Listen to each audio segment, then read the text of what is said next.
হুসাইন বলেন, নবী গো, একটা চুমার ঋণ আমি শোধ করতে পারবো না। আপনার কাঁধে ওঠার ঋণ আমি শোধ করতে পারবো না। আপনার কোলে ওঠার ঋণ আমি শোধ করতে পারবো না। আপনার পেটে ঘুমানোর ঋণ আমি শোধ করতে পারবো না।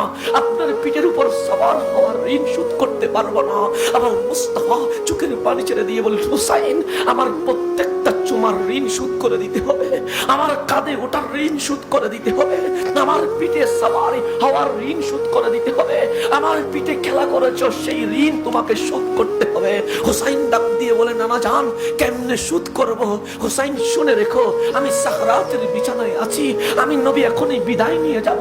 হুসাইন, মানুষ সাকরাতের বিছানায় বাবারে ডাকে, মারে ডাকে, বন্ধুরে ডাকে, বউরে ডাকে, নিজের সন্তানকে ডাকে। আমি বলি নাই আমার ফাতেমা, আমি বলি নাই আমার আলী, আমি বলি নাই আমার আবু বকর, আমি বলি নাই আমার আয়েশা। হুসাইন, আমি সাকরাতের বিছানায় কাউরে দেখা দিলাম না। আমার জবান বলছে উম্মতি উম্মতি উম্মতি। হুসাইন সব বাদ দিয়ে দিয়েছি, উম্মতকে বুকে নিয়ে নিয়েছি। আমার উম্মত গুনাহ করবে, আমার উম্মত পাপ করবে, আমার উম্মত কাল হাসরের ময়দানে আল্লাহর সামনে চেহারা দেখাইতে পারবে না।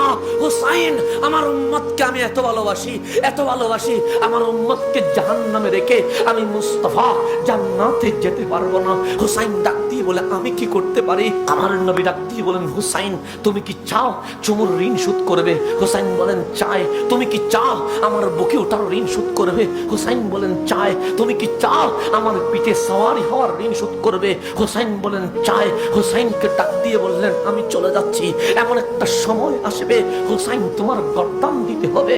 তোমার গর্দান থেকে যে রক্ত মুবারক বের হবে, যেই খুন মুবারক বের হবে, এই ফোঁটা ফোঁটা রক্তের বিনিময়ে আমি মুস্তাফা রবের সামনে আমার উম্মতের গুনাহ মাফ করে নিয়ে নিব।